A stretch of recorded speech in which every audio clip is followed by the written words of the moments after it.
Well, yeah, certainly. I mean, it was our fault. We made a mistake. Spotter said it was clear. It wasn't clear, and, I didn't want to tear my car up, tear his car up either. I respect everybody, and I demand respect. And, I apologized to the guy when he came over the car, explained to him what happened, and then he took it to another level when he started calling me an idiot and whatever else. And I don't appreciate that. I'm not going to take it. I told him how I felt. I called him out. He didn't show. And so I'm good with it if he's good with it, but I'm not going to be disrespected by no means. Yeah, I guess I had a dinner date at Applebee's last night that I didn't find out until it was too late. It's a shame. Love their riblets and boneless wings, but... All right, folks, welcome back to Meet Me at Applebee's, your number one unrefined motorsports podcast, and we are here to talk about Trashville. Woo! And all the stuff that happened there over the weekend. So, folks, how we doing this week? Oh, it's Brian with Rob and Ashley. I forgot that part. Yeah, it is us, as always. I'm doing pretty good. How about you, True Love? That threw me off for a second. I was like, Trashville? I don't remember watching. You never heard it? You never heard that Hank 3 song, Trashville? Oh, yeah. Yeah. I went through a phase in my early 20s where people called me Trashly, and I hated that. Oh, I love that. Yeah, well, I mean, I guess be young it was and drunk. Trashly. I knew a Trashly was one. There was a Trashly in my hometown too, in the punk scene, so I get it. Yeah, there's a Trashly in every town, but it's a great nickname though. But were you Trashly this weekend or just normal Ashley? I was normal me, Ma. Good, yeah. Yeah. I guess I was more Trashly this weekend. Uncle Trashly. Yeah, I spent the weekend replacing a bunch of shiplap and all kinds of shit on a shed in my backyard that's mostly rotted out. But we've got most of the really bad stuff off there. We're going to paint it. And I earned my beers this weekend. Not really hard work, but just enough to justify sitting on the porch and watching racing all weekend, which was nice. And I guess we're about to talk about that. What you do every weekend. Yeah, but I earned it this time. It's different when you've earned it. Okay, true. Brian, Cool. You got any exciting news? No, this weekend was pretty boring. It was cold and shitty, and I'm just about done being sick, thankfully. I should be 100% by this weekend, so I was at like 80% all weekend. Perfect timing. Yeah, whatever. There was plenty of racing to watch and other bullshit, so yeah, we're here to talk about it.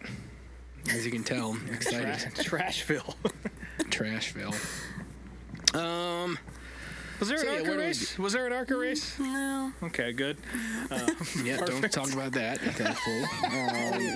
We barely have to talk about these first two races. Yeah, there was a truck race. Don't slight the truck race. Truck race was fine. If anything, it was. Yeah. I mean, they were both good races. I just don't have many notes. Yeah. Friday night truck race was, it was fine. It was, again, arguably the better race of the weekend, I would say. But trying to think, Riggs and Heim won stage 1 and stage 2 respectively. But Raja Caruth was really, his pit crew was on top of it all night. Yeah. They got him out up front for the final stage, and he led all the laps, but really the story was just his ability to hold off both Corey Heim and Lane Riggs. Well, really only Corey Heim. Swerving all over the place, but it worked. Yeah, I mean, he was doing a lot of blocking, but not so much the Logano McDowell type. It was all aero blocking, really. It's kind of an IndyCar thing, or where you see it on the backstretch at Indy, or like the late 70s kind of Talladega, swerving all over the place, kind of blocking. So I mean, he pulled it off. Got his second career Truck Series win, and I think everybody liked that. I enjoyed it. Yeah, there's big really no complaints. Yeah, he's a good kid, and I mean, he just did a hell of a job holding those guys off. I mean, I don't know why I don't like Corey Heim, but I love watching him come in second place for whatever reason. I think, he definitely had some shitty attitude stuff for a minute, and there's probably a little bit of that still there, but he is also just really fucking good.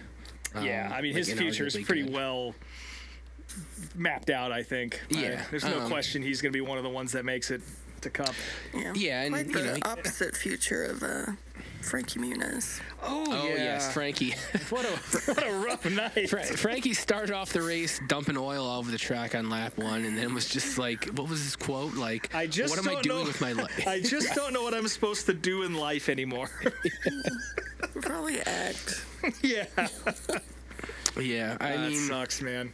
again, I all the respect to him in the world for trying this, and clearly he's doing his best, but like, I don't know if half of it's his driving ability, but the other half is definitely the truck. I mean, Yeah, it's not all him. yeah, and his teammate is Cody Dennison in certain races. That doesn't help anything. So, yeah, just can't seem to catch a break. Maybe someday it'll happen for him, but who knows? There's talk of, Cletus, obviously, where that's part of the news notes, bringing in Dodge or starting a Dodge team, and potentially Frankie's team going over there too to Dodge. So Really? I heard Tommy Baldwin mention it on the fucking Door Bumper Clear. I thought he was just joking. Yeah, he could have been joking. Who the hell knows? Yeah, the Cletus thing is real, though, apparently, or at least it's who they'd like to bring over. Yeah, I think he needs a few more starts. They got to get him on ovals a lot more than what he's doing to justify that. I'm sure he's going to get some more starts this year. I mean, I know obviously he's got Bristol, and I have to imagine they'll probably throw him in the car a couple more times, especially if the Truck Series thing is real. Yeah, I think he'll figure it out. I hope he figures out how to drop his gimmick and just be a regular race car driver, because, as I've mentioned many times, that's my main problem with him, is the gimmick thing is just fucking so lame. I just think it sets the sport back. Well, he learned how to use his brakes a few weeks ago after he wrecked half the field. Yeah, well. So now he knows to do that. So one step at a time. Yeah. Moving on to Saturday. Yeah, Justin Allgaier won, I guess. Yeah. I didn't watch a second of that race, and I have not seen a highlight. I just know that Justin won. I mean, I watched it, and, it was fine. I feel like he had control of the race most of the time. And he swept all the stages, so. Yeah, I can't think of much else that happened with that race, to be honest. It was pretty ho-hum. I mean, all three races were pretty ho-hum all weekend, truthfully, other than the trucks, but... so that. cool. We're covering the races, folks. We got all the details. Justin Allgaier won. What else do you need to know?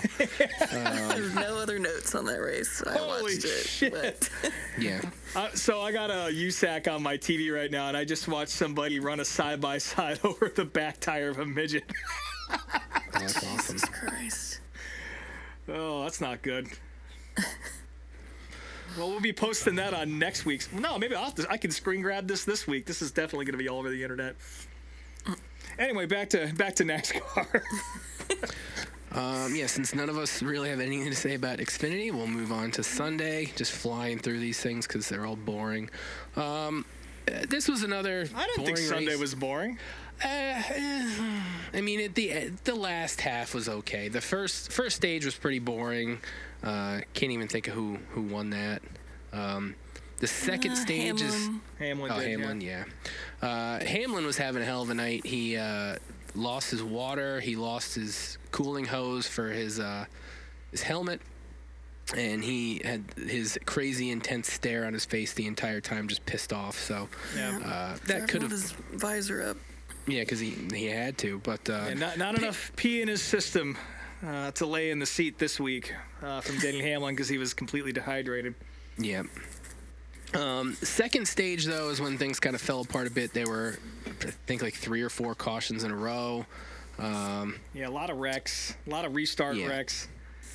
Just some goofball shit. Bell got lucky. Like, he spun in one of those and hit the wall, but thankfully it was like turn 1, so he wasn't really up to speed and didn't fuck the car up much at all. I mean, he was able to bounce back up pretty fast and ended up with a top 10 finish. Yeah, he tried him and everyone, I think they said John Hunter Nemechek on the broadcast, but it was Eric Jones.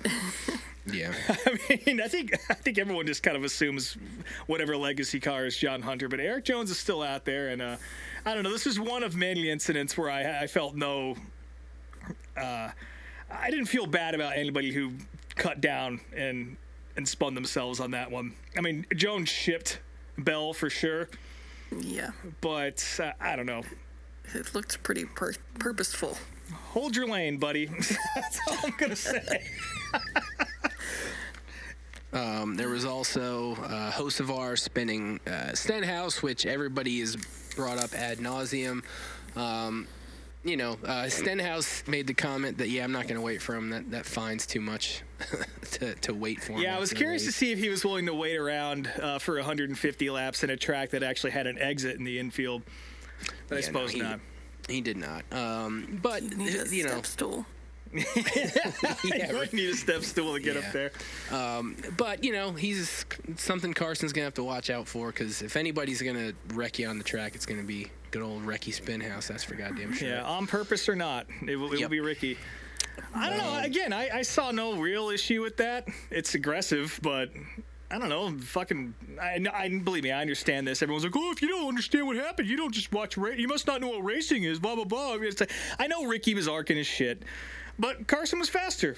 So, I don't know. Like, if you know that guy who's not afraid to move you out of the way is behind you, fucking give him space and get it back later. So, I think it goes both ways. Carson could probably hold his breath a little bit and let these things slide, but also a little bit of situational awareness for people who aren't Carson Hocevar. Yeah, but the point's going to be brought up that, it's so hard to pass in these cars and you got to hold your position and whatnot that, that's why you got to drive more aggressively, defensively at least, so... Yeah, it is what it is. He's just gonna have to watch his back for a while. But I mean, nobody's done anything to him yet. I'm just tired of people whining about Carson Hocevar. Like, yeah, it's gonna happen. Like, what else is gonna happen in this race if he doesn't pull some fuck shit? Nothing.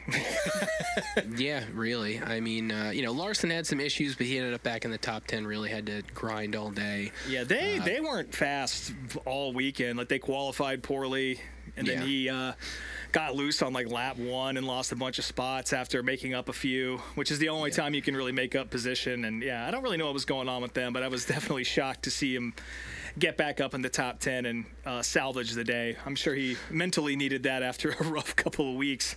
I think the one point that gets brought up, I mean, obviously it's tough to pass in these cars, especially at Nashville with the concrete track, and being at night it was cooler and more grip and all that. And, a handful of guys were able to work themselves back up, but a lot of that was done through pit stops and restarts, not so much like going through and passing. So, the Ryan Blaney can pass for some reason. Yeah, well, I mean, he does have the best long run car in the game, so there's that.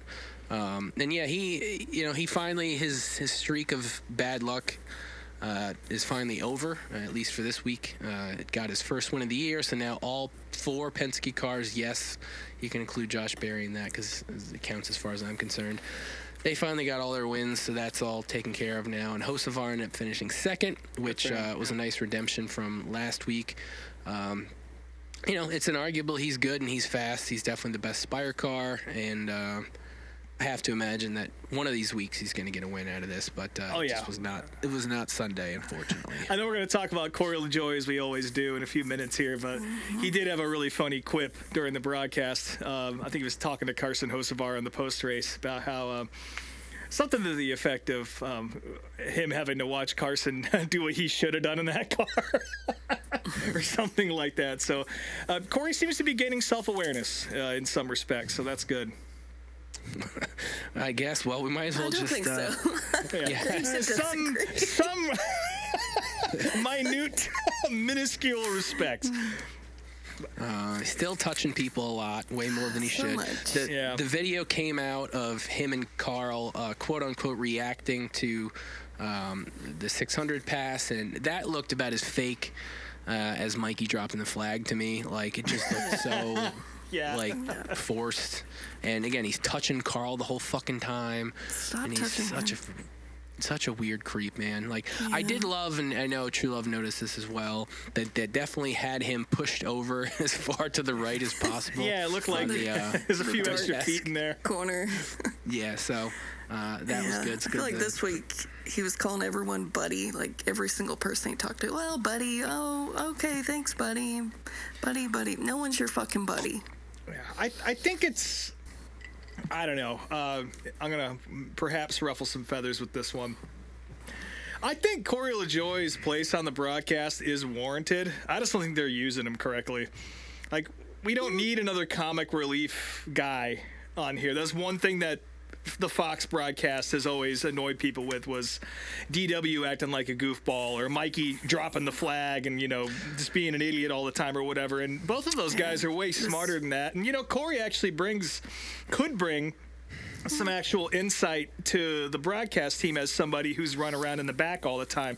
That's a double-edged insult and compliment right there. But I mean, he's grinded it out in a way that a lot of guys haven't had the opportunity to. He choked away at his shot in a big ride and has, been with a bunch of small teams, and that's something you don't really get a ton of feedback-wise on the broadcast. And I think it would be perfectly suited to have him in that position if he wanted to do it, and not this sort of frat boy, hey, we're going to drink a beer together kind of bullshit. Because I don't know Corey LaJoie from, somebody else's asshole, but like I just think that I don't think that's him. It doesn't feel like that's him. It doesn't feel honest. The rest of the broadcast booth seems to be really natural, and he's just kind of like the little brother, whether it's by design or not. And it's the one sore spot in the whole thing, and that's me removing my personal feelings about that guy out of the equation. That's the one thing that doesn't work out of an otherwise pretty immaculate team they have. Because again, the Prime broadcast was fucking great again this week. Yeah, I mean, we all expected that. Yeah, they took I did think it was a good race for what we get out of the next gen car, but the broadcast I think elevated that, and it just shows you that you can have an okay product and bring it to a good or great level when it's being displayed in the correct way, and they did a good job of that this weekend. I'll say this: I do not mind some comedic relief in the booth. I think with, you talk about Fox, and I would say I didn't even necessarily mind DW at the time. I think what the problem is the last few years is, Boyer definitely lost a step. Mike Joy is not what he used to be. Yeah. And overall, the broadcast itself, it's not just the announcers, like it's not as serious, and you see all the stupid crowd shots and other bullshit that's just like totally unnecessary. Yeah. Not to mention, the way they shoot the race itself.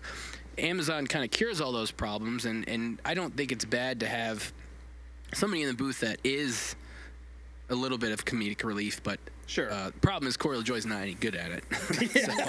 so that's I guess that's the wrong guy.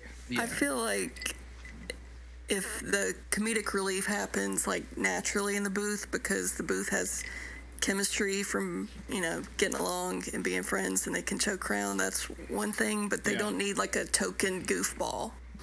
And Corey, like, from my years of hating on this man for multitudes of reasons, he has always been a tryhard. Like, he goes out of his way he just wants to be liked so bad with everything that he does, that it comes across disingenuous and and that fucking burnout chart, I swear to God. That's mainly what I'm talking about. Yeah, I mean, come on, you can't give Blaney any, like, he's not that good at burnouts because he doesn't do them that often. I mean, it was fine, but give him the number one spot because you flipped a penny. Oh, fuck off. Yeah.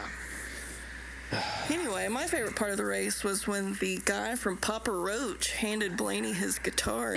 Jacoby Shattuck showing up. Good old new metal Trashville. Yeah, that was good.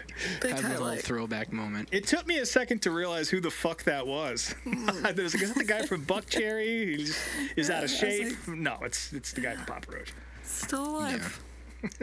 Yeah, I mean, they're still out there. I mean, they've definitely still done records and stuff, and that dude seems to have cleaned up his life and whatnot, which is good. I've never been a Papa Roach fan, but I guess there's more embarrassing bands to like us. I've got some shirts somewhere. Sure. Yeah, nice. They dig those out of the out of the can, if you will. Yeah. Also, my favorite part about Sunday was the Cracker Barrel branding everywhere, because it looked so good. I love that Cracker Barrel 400 logo. So to see that plastered everywhere, and I guess they had like a mini Cracker Barrel set up in the fan zone, handing out free biscuits. Really? So, God. with hot honey. Oh. Rocking chairs everywhere. That's doing it for me right there.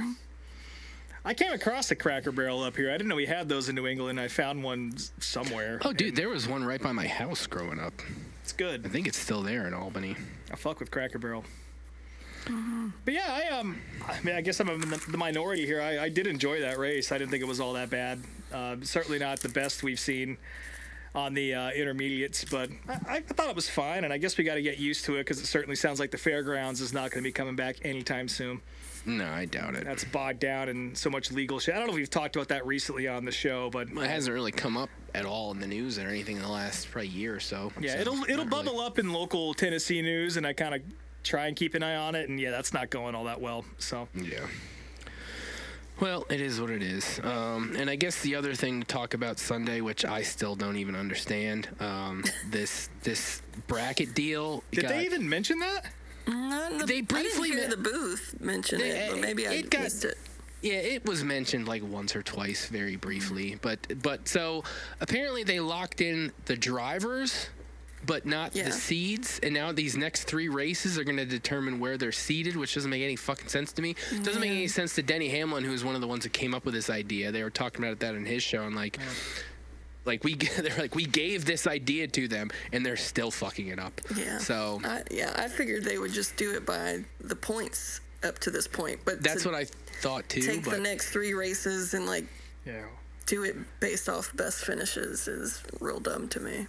Yeah, I don't understand it, but well, you heard it here first, people, because the broadcast isn't talking about it. Well, while we're still somewhat on the subject of Corey LaJoie, we might as well mention him since we're in the notes section here. Well, he decided to, he didn't rescind his comments about racing on Fridays and Saturdays, but he might as well have, because he signed on to run 9 races with Spire, his former employer, in the Truck Series, starting this weekend in Michigan, which I will be there Sunday, definitely not Saturday, so I will not be witnessing that. But ironically, the thing he probably should have done from the jump. Oh, he absolutely should have. He had a fucking he had full-time rides thrown at him, and he's like, no, I don't want to. Well, now he's going to have to, because what the hell else is he fucking doing? He's still, the couple starts he's had, both in Cars Tour and Modifieds and the Cup Series, he's done nothing. He's not going to earn himself any sort of ride anywhere if he's not racing anywhere, so I guess this is the way to do it. So yeah. Sunday... before the race, they introduced him as current Cup Series driver. I was like, yeah, no, he's not. Kind of. No. Barely. I mean, he would be on the grid right now instead of sitting in the far corner of this desk. Yeah. Yep. That's like referring to me as a current New Mexico resident, even though I haven't lived there in like fucking 15 years. So yeah. Yep, so that's, no one's excited about that, but it's a Truck Series, so whatever. Well, we'll see. You know, this is kind kind of part of that announcement, though. Oh, yeah, the AI. Mm-hmm. Oh, yeah. Was he trolling or was he serious? I think it could go either way, but I think he was serious. Yeah, he decided to, as part of his announcement, tweet a photo that he probably created himself of like 12 fans in the stands with fake It wasn't even 12, shirts. It was just 11. Yeah, so. Yeah, it's definitely our AI of the week. It's nice to see it come from the industry for once. Instead of overseas. Yep. But yeah, this is his chance. You know, really, this is what he's been needing and wanting deep down, even if he didn't realize it. You know, because that's a truck that can win races. So if you want to show people you've got it after all these attempts, this is kind of it. Yeah, I'll give you that. Next, go ahead. I got nothing. Just grumbling. Just a disappointed grumble. Give me someone to root against on. Well, here's some more stuff you can grumble about. The Atlanta Motor Speedway has been renamed. I'm doing more than grumbling about this. It's been renamed Echo Park Speedway in a very sketchy deal between family members. I didn't realize that the brother of Marcus Smith, David Smith, owns Echo Park. What the hell is even Echo Park? What is it? Apparently, it's a used car dealership. Yeah, it's a dealership group. Great. Yeah. So some sketchy money laundering between brothers has now earned Atlanta a new track name. So, yeah, True Love, let's hear your complaints as the Atlanta resident here. Should I sit down for this? Or? I don't know what you want me to say besides I'm just real fucking pissed and annoyed about this. I mean, it just, the most generic sounding, I can't even make words. It sounds like a PlayStation 2 fictional track. And the logo for it is just so fucking cookie cutter, and yeah, it looks like a electric vehicle logo or something. I don't know. Just to like, this track has had the word Atlanta in it for 66 years, and then to just completely erase that, like you couldn't put like, I don't know, Atlanta Motor Speedway brought to you by Echo Park, or Echo Park Speedway at Atlanta, or Echo Park Atlanta Speedway, yeah. Literally anything. Or the Atlanta Echo Park, perhaps. That sounds like a zoo. Sounds like a zoo. I don't know, but the logo's terrible. They took down the branding out of the track that was so iconic all these years. Yeah. And I don't know. I'm just real fucking annoyed because it's my home track. I love going there. It's just one of those things where I don't, like, no one's going to call it that. Nobody. Nobody. Like, no one called Charlotte Lowe's. Nobody called Sonoma Infineon. People called Charlotte Lowe's. I remember that. Like, they definitely did that. Some people, but it's not like the Busch Series thing where at least I do. I still call it the Busch Series, even though it hasn't been called that in like 300 years. Yeah. You know, it's not going to stick. You know, that's people trying to be current, and I'm sure there'll be people who call Atlanta Echo Park, but we all know what it is. It's fucking Atlanta. Yeah, I mean, at the end of the day, people calling it that are on the payroll. Yeah. I mean, at the end of the day, it's stupid, but it doesn't really affect anything. It's just, again, money laundering. Yeah. Well, That's what it affects, Brian.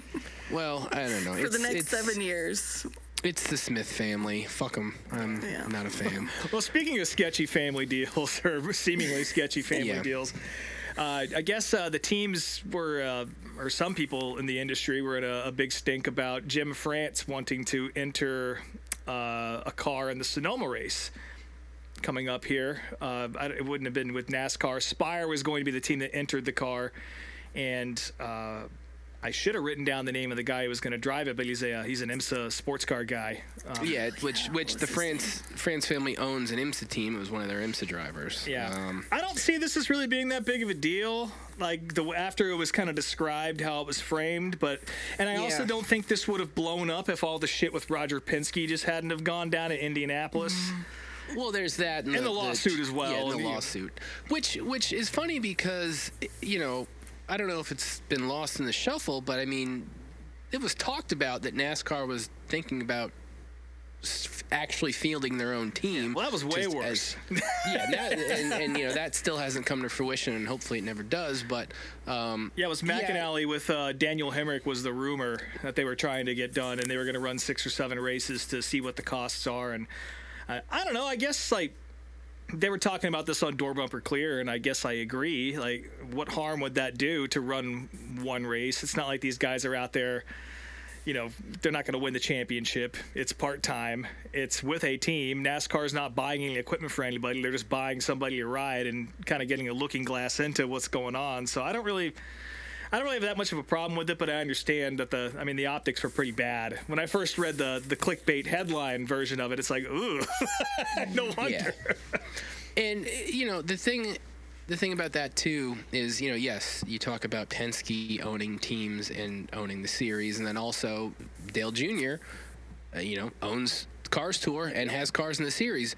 I think the difference is those two guys both bought the series while they already had teams in. Like, they already established teams in the sport, and then they just bought in when they had the opportunity to do so. So while there's a conflict of interest in a sense, to me it's a little different, whereas you have, you know, the family that's owned the sport the entire time, all of a sudden they want to put a car on the track. I mean, that to me is where it gets a little iffy. And again, I understand what they were trying to do here, trying to just buy a ride and maybe if they were somehow, Jim France was able to somehow get his name completely out of the conversation, like just do this covertly, probably nobody would have even noticed. But again, with all the other shit going on, I can understand from the team's perspective why they'd be pissed off about it. And it sucks for that driver, and it sucks for Spire not getting the paycheck out of it. Jack Aitken is his name. He drives an IMSA for Cadillac right now, and he was in DTM for a long time. Super talented guy.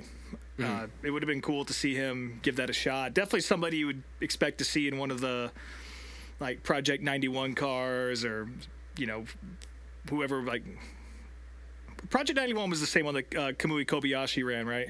Yeah. They ran the 67 because that was his number. That's what it was. But yeah, it would have been cool. But yeah, the very, very bad optics on that. Moving on, we've got a bunch of other track news. After a successful return to NASCAR, the Rockingham Motor Speedway is up for sale. Don't totally know the story behind this. So the ownership group behind Rockingham, they are not racing people. They're real estate people. They run an event space that happens to be a racetrack. So this isn't necessarily they're going to plow it down and turn it into an Amazon warehouse like some other places we're talking about here in a second. It could be a good thing, and I would imagine that maybe the driving force behind this is that, hell, let's sell this shit to NASCAR. I would imagine they're probably number one on the call list for the sales pitch. So it could be a good thing for Rockingham, and obviously it put on a good show. They sold the shit out. There's a couple more years left in that deal as far as I'm aware of anyway, so we'll see how it goes. But I wouldn't be raising the pitchforks too high for this one just yet. Yeah. They could have just bought that one and called it like Echo Parkingham Speedway. Oh, there you go. Or just call that one Echo Park. Really piss people off. Yeah, that would go over Get well. it away from me. Just any track other than the one that True Love goes to all the time. New River Speedway, I don't know where that is, but it shut down immediately. Yeah. Rob, what's the details here? Yeah, New River All-American, I think they're in South Carolina, I believe. They shut down just pretty immediately. They put out a statement, hey, we're not doing the rest of the season. That's it. Not too many details as to why that happened. They just had the Cars Tour not all that long ago. The Smart Tour was supposed to go there later in the year, so they have big events lined up. But that's another short track in the South that is on the chopping block, it looks like. Again, we'll keep you posted on what we find out about the future of what's going to happen with that property. But it's a shame because that was a cool little racetrack. And you never want to see somebody shutting down mid-season. So who knows what's going on behind the scenes. I didn't dig too far into that one. But, again, definitely a shock, especially since cars were just there they had a month ago. Sold-out race there last year. Yeah, so something happened in the background. Fishy. Hopefully it stays a racetrack. I'll leave it at that. Yeah. But in slightly better news, Matt Tifft announced he purchased the Mansfield Speedway here in Ohio. Some of that charter money. Well, so I finally figured out where his money comes from, and surprise, it's from his parents. His parents own some sort of medical company, and they sold it for a lot of money, and that's where his money comes from. And now that all makes sense to me, because he was on like the Forbes 30 for 30 list. It's like, where, even him buying the team, like, where the hell did this money come from? Okay, it's all his parents. He's funded. He bought this track, and this is another track that's just like Attica and just like Fremont's, just about an hour from my house. He did a little video today with a little bit of a track tour and talked about how, like, it's currently set up as dirt, and it's going to be millions of dollars to repave it. So at least for the next few years, it's going to stay a dirt track. And he has been racing dirt late models and stuff, so that kind of makes sense. That'll be very cool. Yeah, and they ran the trucks there back in the day. Yeah, way back in the 90s. It's never bad to have a track reopen, and at least with his money behind it, hopefully that leads to good things. I'm sure I'll be there when it reopens, being that it's only an hour away. But, good news, I guess. But that's about all I have to really say about it. Yeah, I'd rather it not be a one-in, one-out policy for one track to close for another to open. But, always good to see someone putting their money back into where they came from. And I mean, Mansfield's cool. I mean, I'm 90% sure that's what UPS Speedway in NASCAR Total Team Control was based off of back in the PS2 days. And that's a fun little bull ring. So yeah, glad to see Team Control. What the hell game was that? It was NASCAR 2006, where you could swap between cars. Yeah, I think I was kind of out of playing NASCAR games at that point. Yeah, mid 2000s were my prime BMX and party days. Yeah, those are prime going to shows and riding bikes and just drinking all the time. So I wasn't really playing too many video games at that point. Well, you can still. I still get drunk and play that one once in a while, and Fake Mansfield is one of my favorite tracks. So. Let's see. Some positive news. So it was talked about, and nothing really happened with Denny Hamlin missing the race on Sunday, which we'll get to that again later with Darf's. But his driver, Tyler Reddick, and his wife welcomed a new baby into the world. Yep. They named him Rookie George Reddick, which, that's right up there with, like, Keelan and Brexton for me with stupid baby names. Like, it's pretty bad. I don't know why you name your kid Rookie. Like, that just, it's... Yeah, it sounds like one of the chimpanzees from one of the videos you picked for the show. Rookie George. Yeah, True Love and I were talking about this before the show. I do like that they gave him just the most normal middle name, just in case he chooses. He is going by George. Whatever age he decides he doesn't want to do that anymore. Yeah, as a grown-ass man, you can't go around being called Rookie. Or even Rook. I'm Rook. No, you're not. No, you're not. That's an awful name. Yeah. Someone in the comments I saw had said Rookie Bobby, and now I just can't unhear it. So. Yeah, that's just I don't know what the hell they were thinking with that, but again, congrats. Yeah, congrats to Tyler and his lady. We're all Tyler Reddick fans here, so that is good news for the most part. Yeah. But we can still make fun of your kids' names. Sorry, Tyler. Yep. Will do. Let's see. We already talked Can't about wait to see what Hamlin names their kid. Oh yeah. Well, what manner of consonants is used? I have a feeling it'll be fine. Like all his daughters' names are pretty normal. So I feel like Denny's smart. Pretty right. Pretty correct. Yeah. They're normal names. Like Much like Reddick did here with the RR, Hamlin had mentioned in the past that he also wants like an HH. So. Henry Hamlin, Harry Hamlin. Harry Hamlin. Howard Hamlin. Oh, yeah. Harry Ham. For all you Breaking Bad fans out there. Or Better Call Saul, excuse me. We'll see. Let's see. We already talked about Cletus and LaJoy. Lane Riggs has another new sponsor, the nicotine pouch variety. What the hell brand was it? Clue. Clue. Just making up, as Ashley said, just making up names. Yeah, that's now for definitely making up words. Definitely my least favorite part of the nicotine pouch industry is just completely pulling words out of their asses and just slapping it on there and expecting me to buy them. And you know what? I will. I mean, I will. I will.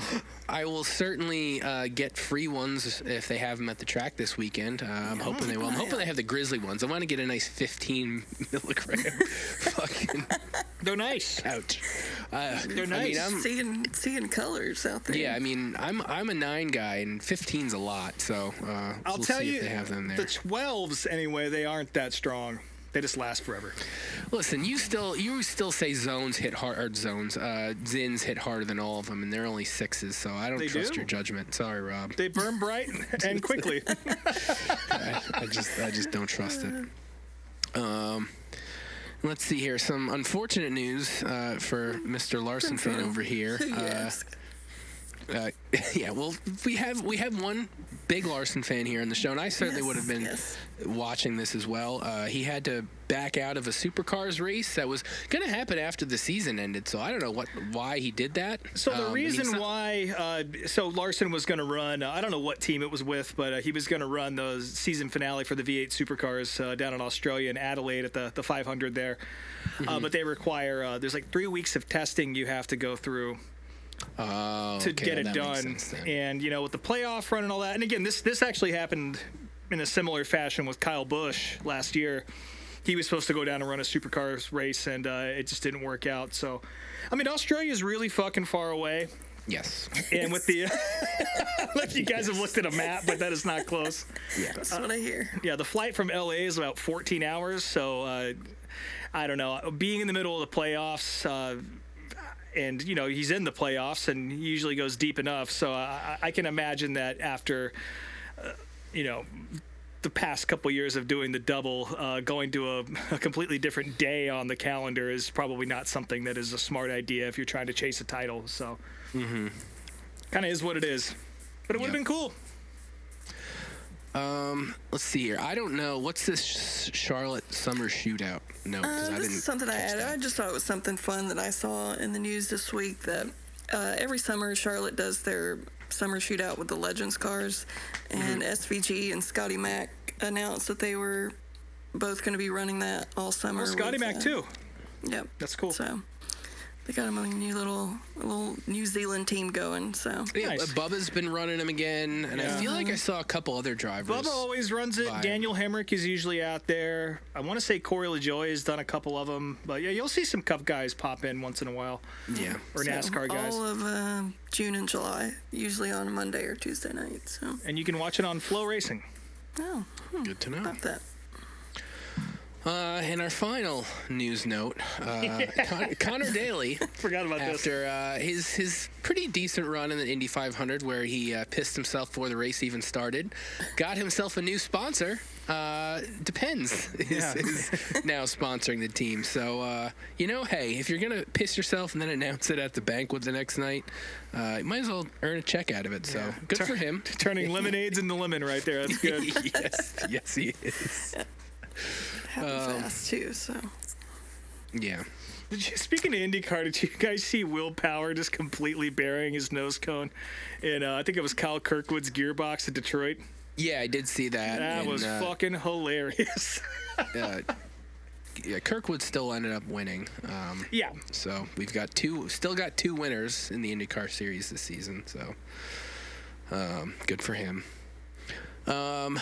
Let's see. So we're on to DARF of the week now, and before we get to the winner, this is a follow-up to my statement about Denny Hamlin this past weekend.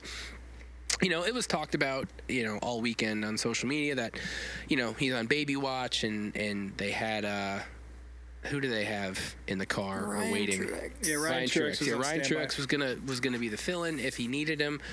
He did not. He ended up running the whole race, but. You know, Bob Pockrass, you know, doing his reporter duties, you know, tweeted out the updates. And we got a response from a fan here, and I'm looking it up here so I can read the whole quote. Well, before you get to, let me just read Bob's tweet here, because, again, there was some question over what constitutes as a medical waiver. And Bob was clarified that NASCAR would consider the birth of a child as a medical reason as far as granting a waiver and keeping driver playoff points, which, again, there was some question about that a few months ago, if I remember correctly. And user Tanya C287 responded with, but it's not medical. And waiver IMO should only apply to on-track at NASCAR sanctioned events. So you want, you want Denny to shoot the baby out of his dick at the racetrack? Like, what the Does the baby have to be conceived in the motorhome lot for this to qualify? Like, I don't...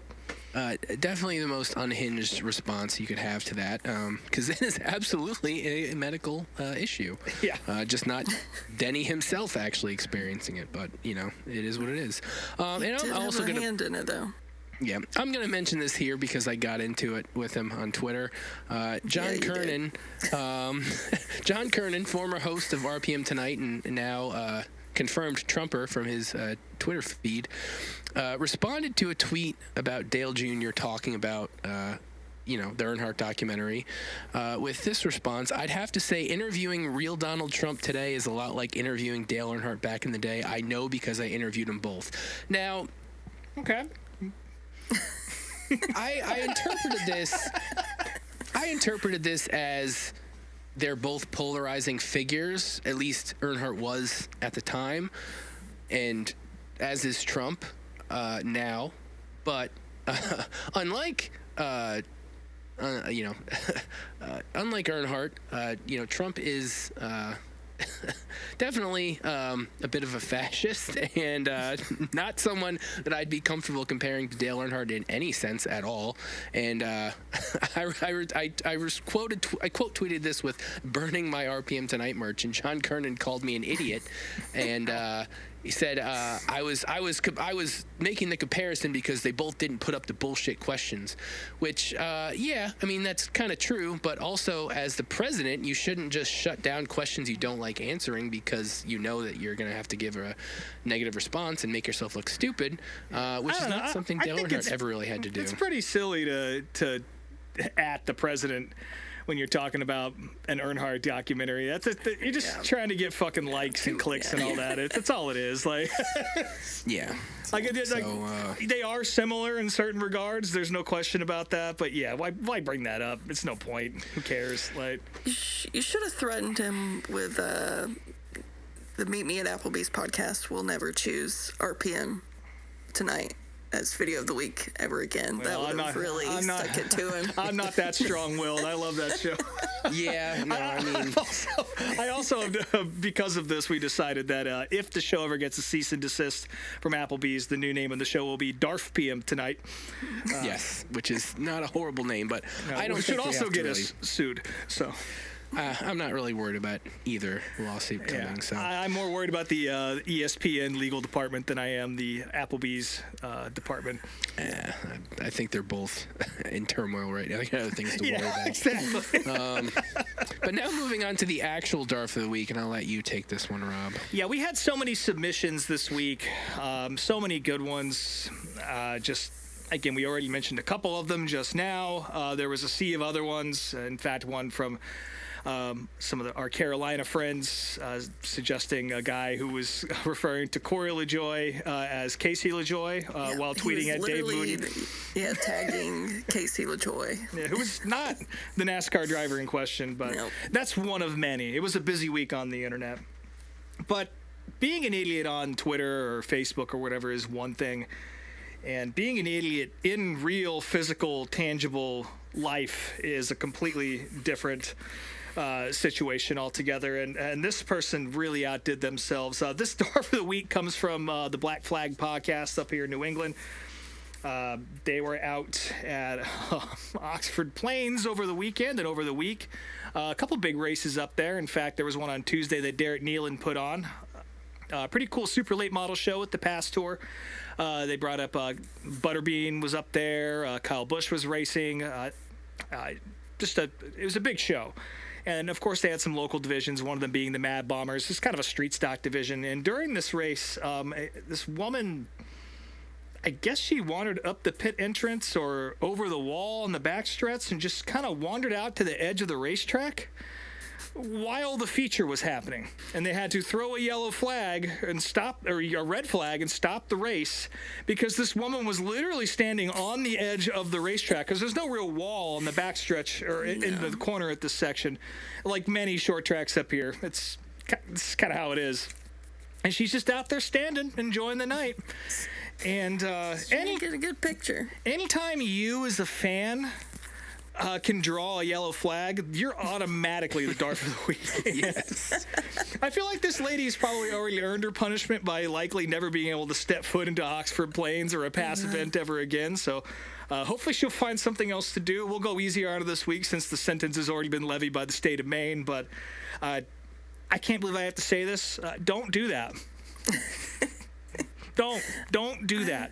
I feel like this might be Tanya trying to see if Hamlin's giving birth at the racetrack. Yeah, and we'll post. It looks like she's got her phone out in her hand too. Yeah. I don't know if she's. I got a real good video.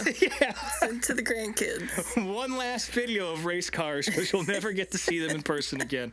But she made it out safely, and God granted her such providence in that situation to get out of it alive. So, yeah, that's our DARF of the week, presented by Applebee's. They probably have something on sale right now. Well, with that, it's time to dive into the septic tank. Yeah, I guess we're kind of already in there with that little Oxford Plains. intro there. But yeah, probably the big show up here in New England over the weekend, other than the goings on at Oxford, was the NASCAR Wheel and Modified Tour was at Seekonk over the weekend. Of course, we mentioned them last week. I didn't hear anything about any EMTs or anything taking 8 minutes to get to the racetrack because they were eating track cheeseburgers or anything like that. So I think that went pretty well. But a couple of pretty big wrecks in that one. I will say I was pretty annoyed at the start of that race. Post time on flow was 3:45 p.m. I made sure I was home from a Home Depot run at 3:45. Stopped the project I was working on to make sure I can get home in time to watch it. And I flipped on the broadcast, and that's how short tracks go. I can't be that mad, but it was just your broadcast will start momentarily for a good 30 minutes, and just a shot of the grandstands that I should have been sitting in, but decided not to because I had work to do. Also, they moved the race to Sunday because of rain. Nothing you can do about that. It was a good decision. So if anyone complained about that, you're also the Darth of the week. And then the pre-race ceremony started, and there's just something about sitting there watching the fucking invert wheel spin happening when the race was already supposed to be started. And then bringing all the children out to sing the anthem or whatever. No. I was melting down on my back porch. I think the race started around 5 p.m. And I was disappointed. But once it got going, it was pretty good. Very quick race. Seekonk is a really short track. Justin Bonsignore was on pole. Matt Hirschman got around him pretty quickly, probably like 25 laps in, something like that, and he never really looked back. A couple of big wrecks in this one, especially at the end on a restart when Justin Bonsignore just completely lost the rear of the car and junked half the field. So that's 2 races in a row where he sent some bills back home with some other teams. But Matt Hirschman going out there and picking up a big check yet again. No surprises. He's always really good at Seekonk, and he's arguably the best modified driver of the modern era. So no surprises at all. Steven Kopchik came in second after paying his way out of a suspension. And then my personal favorite, Austin Beers, coming in third there. Good stuff all around. Wish I could have gone. It was a damn shame. Also, shout out to my homie Frank Bolter. He was up in New England doing some business stuff. And he's got some exciting things coming down the pike. But instead of going to Stafford on Friday night, we decided to go to Vincent's here in Worcester and have a few beers and shoot the shit. And he told me some cool indie stories that I probably can't really share on the show so much. And then he also told me a story about his first flight. Of course, he's a spotter, and he spotted for a bunch of people. Ryan Hunter-Ray being the big one, winning Indy 500 there. He spotted for John Andretti, Kyle Busch, all these motherfuckers. And he told me this story about the first time he ever rode on a private plane. He was like a young, kid from Alabama, like just getting his foot in the industry. He'd only been in Charlotte for 2 or 3 years, something like that. Ended up spotting for somebody at Homestead, and then they asked him to spot for, I believe it was Adam Petty at Homestead, just kind of last minute. And so he's like, well, as long as you guys get me home. And they said, sure. And the weekend goes by. He still has no idea how he's getting home. His flight home is already passed. And then it turns out he's riding on the Petty's private plane. Wow. And so he's never been on a private plane before, ends up sitting down next to just picking a seat, which happens to be the seat right next to where Richard Petty sat. So he's just sitting there as a young kid in his mid-20s or whatever, freaking out because the fucking king is sitting next to him. Yeah. And I guess they stop up to pick up Richard's mom, who comes on the plane with this bag full of Vidalia onions and tomatoes she picked up at a farmer's market. And Richard was apparently so excited about the haul from the farmer's market, and there was quite the to-do about where to put all the onions and shit so they wouldn't get stepped on or damaged or anything. But yeah, that was smuggling onions. But yeah, that was a crazy story. Of course, he's gone to do a bunch of shit, and but yeah, it was good to see him. And if you see the Pit Pay logo or Ticket Hoss logo out there at your local short track, that's my buddy Frank. So be sure to support him. Okay. But anyway. And they also not sponsor, but they do ticketing for some of the NASCAR Wheel and Modified Tour events. So, yeah, if you see it, it's a cool app. Check it out. Speaking of more pavement racing, I didn't watch the regular cars race. I have no idea what the fuck I guess some people got in a little bit of a slap fight, and Connor Jones earned probation for the rest of the year. But I couldn't tell you what happened. If you want to know about the Cars Tour, just go listen to Buddy Pulley. He can tell you all about it. I can't. But I did watch the Cars Tour West race out at Kevin Harvick's Kern County Speedway. Another mouthful for you right there. That track. Did you guys watch this at all? No. I only saw like the highlights online. What a fucking beautiful racetrack that place is. I always thought it was more of a dump for whatever reason. And I guess there is a dirt track on site too. Yeah, High Limit was just there. Bakersfield, isn't it? So. Everything's a dirt track out there. But man, what a facility.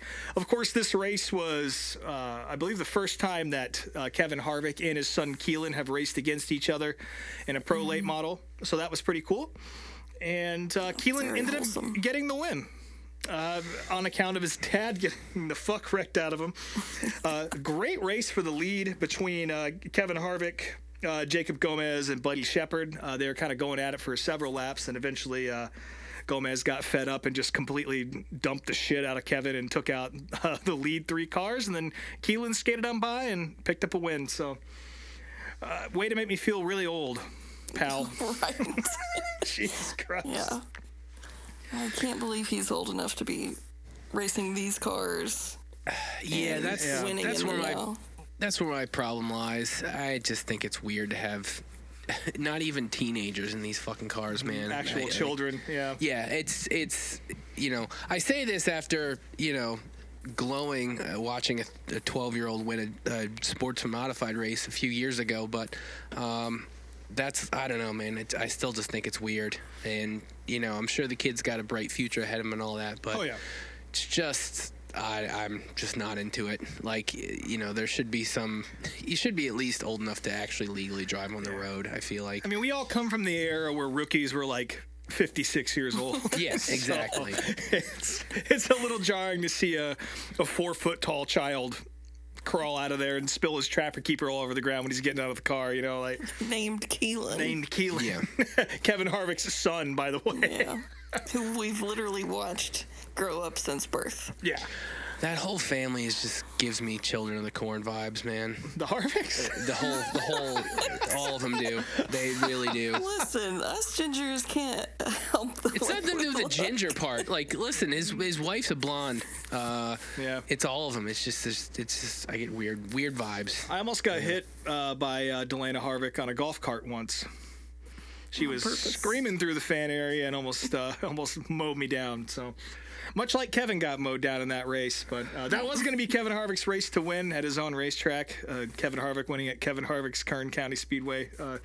So again, we avoided a bigger mouthful, but yeah, that's probably going to be the only Cars West race I watch all year. It's just never towards the top of my priority list, but Kern County's badass, and honestly, if it's just us and people like us talking about bringing the truck series to places outside of the NASCAR norm, I would say that's definitely got to be towards the top of the list right there if you're going to try and do something like that, because that facility is pristine. At least it looks that way on television. It races really well and it's super fast, so I would love to see that. Let's move over to dirt, though. That's what I actually care about here. The Modified World Championship took place at Mississippi Thunder. This is the only time, other than the Dome, that you'll hear me willingly talk about dirt modified racing and some big block stuff, but that doesn't count. Huge show down there. Of course, we talked about it last week. The winner was going to go home with $100,000 and a bonus $25 on top of that for some reason. It ended up being Drake Troutman. Yeah. Drake Troutman, of course, a super late model guy, picked up the win over Jim Chisholm, Tyler Nicely, Rodney Sanders, and the high side tickler, Kyle Strickler. RTJ, last year's winner, or last year's $100,000 modified winner, did not make the show. There's a bunch of super late guys that were out there. Kate Dillard came in 7th, I believe, and just a few more of the guys you usually see in Lucas Oil, World of Outlaws. So that was cool. All of them chasing a big check. The B main was stacked as well. Some big guys not making the show, but Drake Troutman, quite the shoe in a modified and on a super late for that matter. And he picked up the $100,025 check. It's so hard to say that correctly out loud. Hell of a bonus. There were super late models racing this weekend. They were at LaSalle this weekend for the Mars Tour. Of course, that's a Midwest regional dirt late model series, and anytime World of Outlaws or Lucas is off or Hunt the Front or whatever, a lot of the big-time guys will go in there and cash in on these shows. Of course, everyone's getting ready for the Dream at Eldora this weekend, and people are kind of making their way towards Ohio right now, and they stopped off at LaSalle. A little bit out of the way, but still a good show. Bobby Pierce and Tyler Erb picking up wins, the Twin 25s on Friday night. And then to no one's surprise at all, Bobby Pierce picking up the win on Saturday night. Decent check along with that one, too. Pierce has got to be the favorite for the Dream coming up here this weekend, which we'll get into that in a little bit here. We're going to talk some sprint cars before we kind of unpack what's going to be happening at Eldora this weekend. High Limit was his paint scheme that he unveiled for Dream. Throwing back to his dad. I like it a lot better than anything else he's ever done. It's very classic. Throwing back to Bob Pierce. That's pretty cool. That's going to look real nice out there, and he's going to sell a shit ton of T-shirts. Apparently, Tyler Erb is running a Dukes of Hazzard throwback this year, so continuing the cool movie theme. He did Smokey and the Bandit one year, and he's done some other shit. So I'm excited to see that. And I think there's a few other special wraps going out at Eldora this year. But we'll talk about it next week after that's all completed, because I haven't seen a lot of the pictures yet. Big entry list for that. I guess we just talk about Eldora now since we're already doing it. They should be crossing the 100 entry mark pretty soon here. Last I checked, there were 92 on the list. It's everybody you would expect. No real surprises there. Of course, Jonathan Davenport, the other big favorite, I would say, to win. He's kind of the king of Eldora right now. But, we saw Bobby come from a few places back to pick up the win at the World 100 last year, and I kind of expect more of the same out of him. He's just too good right now. Ricky Thornton Jr., he's not very good at Eldora, never really has been. He's won a prelim night here and there, but I don't think he's going to be much of a threat there. Brandon Shepard, of course, in the Rocket One, you can't ignore him. Ryan Gustin's always pretty good there, too. But I got my eye on Garrett Alberson as well. Definitely somebody who has kind of turned it up this year. He's got a couple of wins, and he ran pretty well at the World last year. And I think my last sort of dark horse pick would be Josh Rice in the 11. He always kind of shows up at these things. He usually makes the A main, but if the cards happen to fall in the right way and Bobby has a rough night or JD steps on it, kind of like they did last year, maybe we'll see him get up there and give the big dogs a run. But very excited for the Dream this year. Really sad I can't go. It's a wonderful event. To have two of the biggest late model races in the world at the same track. There's two different vibes, but a lot of the same people, and just a great crew that goes out there. So the whole gang that I went to Pennsylvania with, that's my Eldora crew. They're all going to be out there partying and all that, and they should be on the grounds for Wednesday night's Flow Racing Night in America show to get everybody kind of warmed up. I think they should probably have at least half of the cars that are entered for the Dream this weekend should be in town by the time that kicks off. That'll be on Flow Racing tonight, which is good news. Very much looking forward to it. Yeah, if Michigan wasn't this weekend, I'd probably go down to the Dream, but I'm not doing two drives. Well, the shitty thing is Friday and Saturday both look like, Thursday and Friday both look like there's a lot of rain in the forecast. Yeah, the weather does not look good for dirt racing this weekend either. Yeah, so I'm curious to see how they'll sort that out, because the way they set up the field for Saturday is they split the entrants in half. Half of them run on Thursday night, the other half run on Friday night, and then they kind of sort it out on Saturday leading into the A main. And if they don't get the chance to do that, I'm curious, is it going to be a really long day at Eldora? Which I would love that, to be honest with you. But I guess we'll see. And hopefully that's all just speculation, because nobody wants rain. World of Outlaws, we're at River Cities. Buddy Kofoid picked up the win there. Red River Valley was the next race, and Sheldon Hodenshield picking up a win in the NAS 17. Everyone likes that. High Limit was at Lawrenceburg. They're supposed to be, but it rained out, unfortunately. They did make it to Butler, and Justin Peck picked up a win over Aaron Reitzel and Rico Abreu. Brad Sweet originally slotted in the third position, but he had to DQ himself. Of course, he's the series owner. He didn't go to the scales for some reason. I don't know why, but Brad got DQ'd out of third place there. Weird.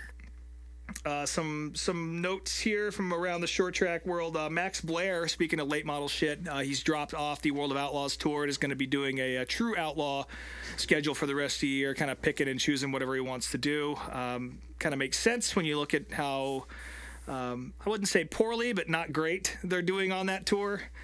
And kind of limiting yourself to a championship that you're not going to win when you can kind of go pick some big money races is probably a smart choice for him. But definitely a bummer to see that. Speaking of guys who have had some rough years, Tyler Walker returned to sprint car competition this weekend. You guys know who he is? Remember him? Name sounds familiar, so. but Lots of drug problems. Super talented guy, and kind of just got wrapped up in some nasty shit. And has been out of the car for a long time. He had some NASCAR starts, and yeah, it just really tore it up in a sprint car. It was the World of Outlaws Gum Out champion in like 2004 or something like that. So very talented guy, and just career didn't go all that the way he wanted it to on account of some drug and alcohol problems, from what I gather. Typical Tyler problem. Yeah, but Tyler's back. He raced the 360 out at Placerville in the NARC series. He's racing a 360 sprint up against a bunch of 410s, and I guess he did all right. I didn't watch that race at all, but good on Tyler for getting it together. We're all pulling for you, and hopefully you get to taste victory lane again at some point. And one last note here. Mike Eddy passed away over the weekend or earlier in the week. Of course, he's a 7-time ASA champion. Just an absolute fucking short track legend. He ran a bunch of ARCA races too. Him and Bob Seneker had a big rivalry back in the day. And that's a name that you're not going to hear as much as some of these other legends. Everyone knows who Dick Trickle is, but, Mike Eddy was up in that mix too. So I think he was pretty old. So I think he lived 72. 72. So not that old, but still a damn shame. And I'm going to raise my beer to Mike Eddy. And I think that's just about it for the short track septic tank. There's a lot happening this weekend, but the only thing I'm watching is the Dream. And a little bit of Indiana Midget Week, which I got on my TV right now. We got 19 laps left to go here at Circle City, and Justin Grant's in the lead. We'll see if that sticks. And we'll see if anything else crazy happens here, like any more side-by-sides going over rear tires or people running over little miniature NOS cans on the berm here. But that's the septic tank. Again, the Dream is Thursday, Friday, and Saturday, plus a little bonus show tonight on Flow Racing. It's a must-watch show. The heat races are always badass at Eldora. The track does tend to rubber off there, but even the big features are pretty good, especially on the prelim nights. So don't let any negative feedback you hear about Eldora get you down. Make sure you sit down and watch that. If I can find a link for it, I'll share it with you, as always. I mean, the late models do well there. I feel like I hear more negative feedback about the sprint cars. It goes both ways. Yeah. I mean, the dirt has changed there since they brought the trucks in a few years ago. So Yeah. there's issues, but I don't know. I had a good time at the World last year. I've seen, the Dream I went to was pretty bad, honestly, objectively speaking. I had a good time, but the race actually wasn't all that great. But hopefully we're in for something a little bit better than that, and hopefully Eldora lives up to the high standard that it has, and that's all I give a fuck about this weekend. So, again, plenty of racing all around you. Seek it out. Go check it out if you got a track near you. And that's the septic tank. Let's go ahead and flush this sumbitch down.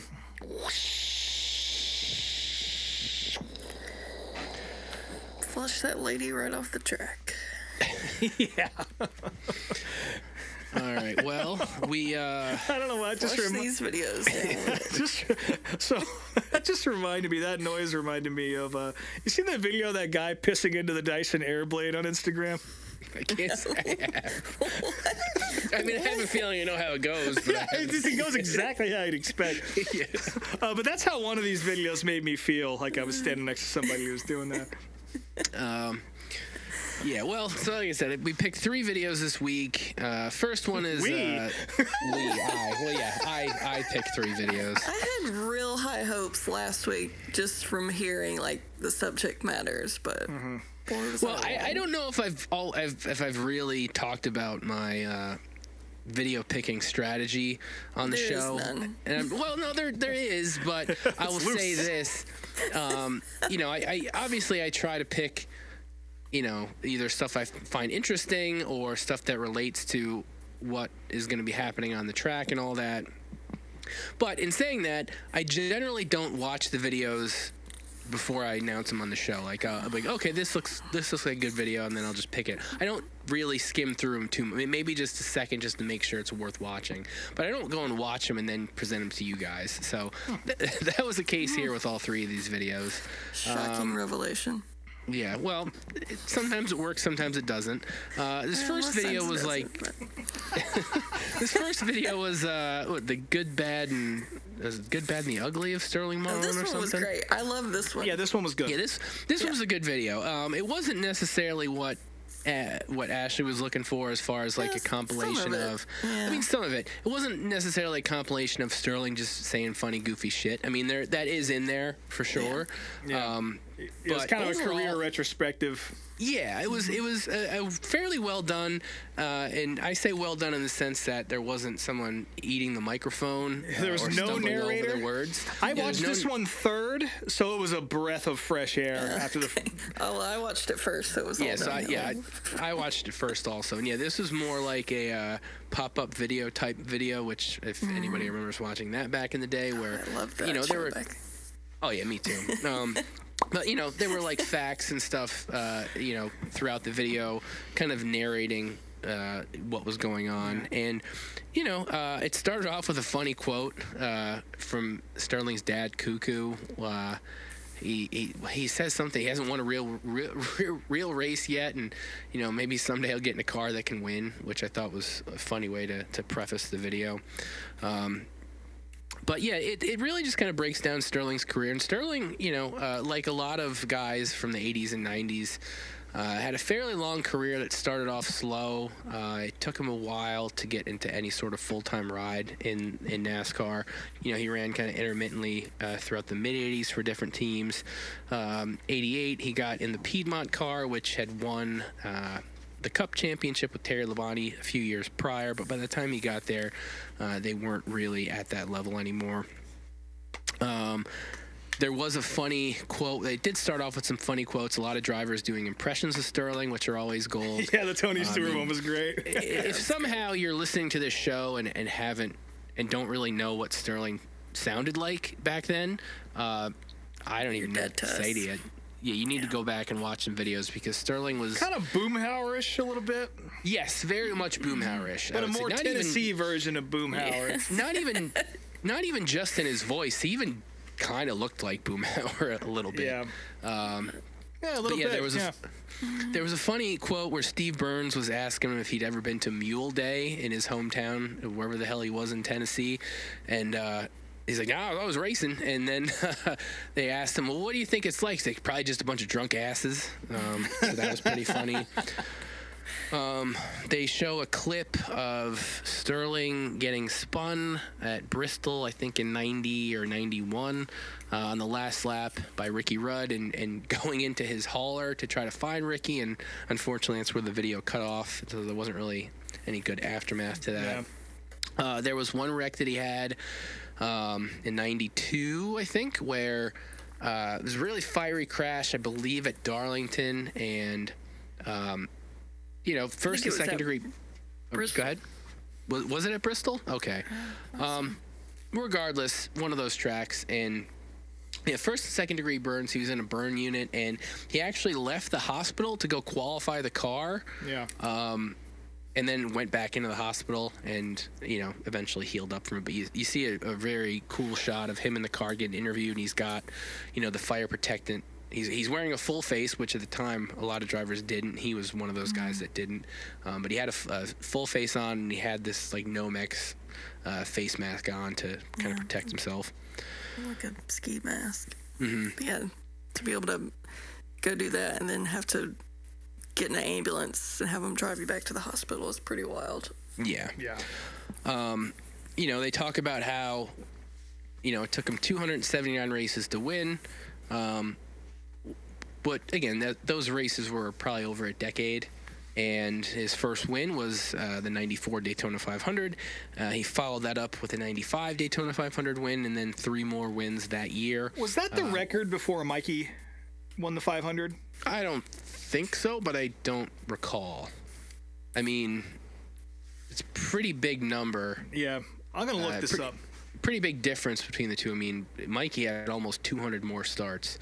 It could have been, but I don't know off the top of my head. From the Morgan McClure days, if you weren't around back then, the name might not totally ring a bell. But Tony Glover was, the crew chief and really led the Morgan McClure team, starting off with Ernie Irvan a few years prior. And he worked with Sterling up until the Ganassi days. Tony Glover is just one of my favorite, NASCAR people from back then because he just has a very distinct look and a voice to match it. He's when just he this first... Go ahead. Oh, he's just this little stubby guy with this little pudgy face and a mustache and a mullet, and he's just cute. He's just a cute guy, a cute adult man.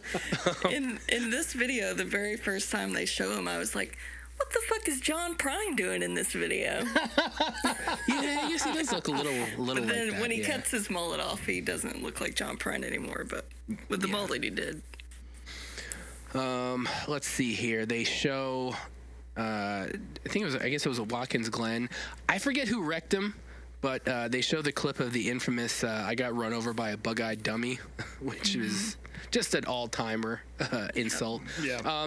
Speaking of Sterling Marlin eyes, he was one of the guys who, when Ernie Irvan came back, was pretty critical of Ernie, and he had some comments about Ernie's vision and all that, which I don't know if there's some underlying shit, too, between Ernie in the 8's car and Sterling in the 4 car and that whole deal. But, I just remember that personally from back in the day as an Ernie Irvan fan.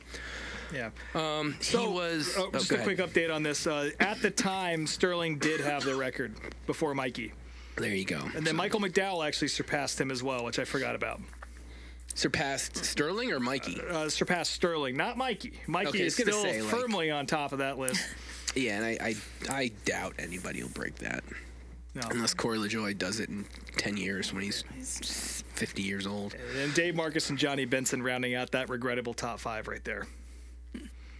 Yeah. Speaking of first wins, Sterling was the first driver to win in a Dodge car in 24 years when Dodge returned to NASCAR in 2001. And then they talk about how, and this is something I didn't recall, but when his teammate Kenny Irwin was killed in 2000 in New Hampshire, the whole team skipped qualifying and he just took provisional that race, which makes sense. When you lose one of your teammates like that, it's obviously devastating for both teams.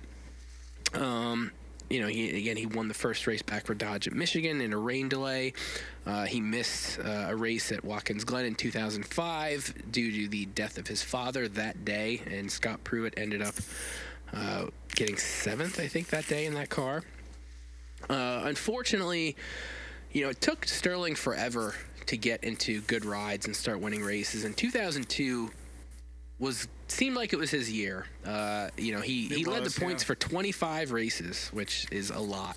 And Kansas, he got a real bad wreck where he broke his neck and missed the end of the season, ruining, much like, again, coincidentally, like with Ernie Irvan, who he had beef with, an injury ended his championship hopes. Yeah.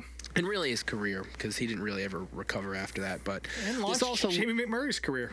Yes, it led to Jamie McMurray winning his second start, which I guess technically it's a record if you don't count SVG. I mean, SVG obviously broke that, but even then, SVG wasn't the first driver to ever win in his first start. I think there were a few in like the 50s and 60s. There were, yeah. Well. And yeah, that pretty much, ends the video. I mean, it kind of talks about how his career kind of peters off, and unfortunately, Sterling is dealing with Parkinson's now, and it looks like it's ravaging pretty good. Yeah. But shame. I did think it ended on a very fitting note. We see Sterling's car being wheeled into victory lane in the 94 500, and Ken Squire recalls a story about how Sterling always felt like he was Charlie Brown trying to kick the football and Lucy pulling it out every time, but as Ken Squire quoted, today he kicked the football. So I thought that was a really nice way to finish it out. Yeah, Sterling. So any other notes from y'all? I got a couple. Sterling's one of those guys that I feel like is going to be on the edge for Hall of Fame talk, but probably won't get it. And I kind of feel like that's a shame, just because of his story, you know, and he's like the true journeyman who finally found success. Yeah. But sadly, I don't think he'll be able to do this. And second, I think I've told this story on the show before, so I'll keep it short. But I got to meet Sterling back in 2016, I think. I was on tour in Nashville, and we were going to pick up a bunch of beer from some distributor for an event we were doing that night. And the warehouse is over by the Fairgrounds Speedway. And we get all these flats in Narragansett, and we load them in the van, and we're heading back. And we had the windows down because it was a beautiful day. And you can hear race cars. And I was like, what the fuck? And I didn't know the fairgrounds were that close. And I was like, what the fuck is that? Sounds like a late model. Pete's like, oh yeah, the fairgrounds are right there. I think there's a racetrack in there.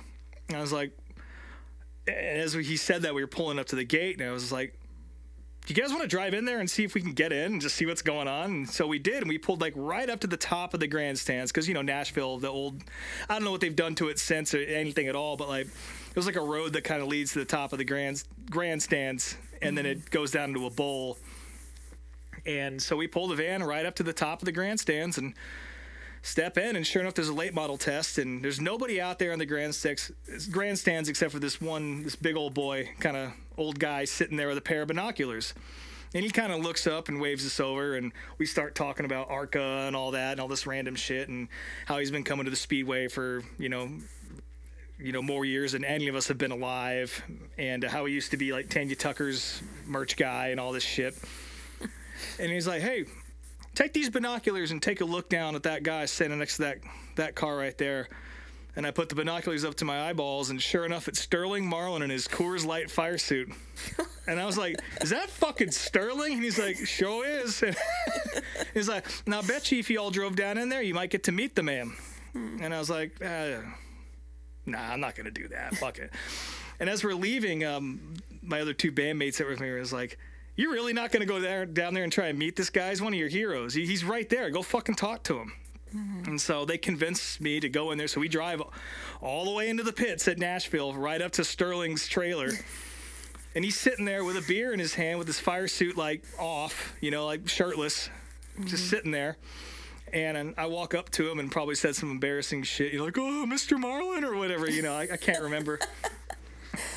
And I was like, hey, you know, I never got to see you race in person when I was a kid, and I've always been a big fan, and that's all true, you know. And it was a pleasure to watch you rip a race car around the place that I know you've spent a lot of time at, and probably means a lot to you. And he was like, yeah, it does. Well, thanks for coming by. I appreciate it. Where are you all from? And I was like, oh, we all live in Boston. And he looks at me, he goes, Boston, huh? Man, it's cold as shit up there, ain't it? And I said, yes, sir. And I shook his hand and got the fuck out of there. But all that just to say that amazing. What you see, all the videos and, you know, the audio you hear of Sterling Marlin, he seems to be one of these guys that just is who he is. Yeah. There doesn't really seem to be a second side to him. And, you know, everybody has one, I guess, to some extent, but you definitely don't get that out of Sterling when you meet him. And again, to see these videos of him in poor health, it's very sad. Yeah. And even back then he was dealing with Parkinson's and still racing a late model at the fairgrounds, and basically did it until it was impossible. I think it was only 2 or 3 years ago he was still trying to do it, and is going down fighting, and it'll be a very sad day when we lose Sterling Marlin. Yeah. I feel like Sterling's interviews, for me personally, are such like a staple and like core memory of my childhood as a NASCAR fan. Like watching it all through my childhood, his interviews stick out to me so much. Like I would look forward to them anytime, you know, I watch the race. So yeah, same. nice little gathering of those. He's definitely the originator of I guess what's kind of become a meme now of car ran real good. Yeah. Straight up.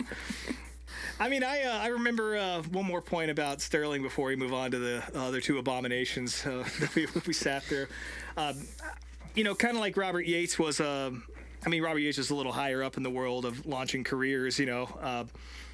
through unfortunate circumstances. Morgan McClure, there weren't really any unfortunate circumstances, but you started to see guys really pop off in those cars, Ernie being one of them, of course.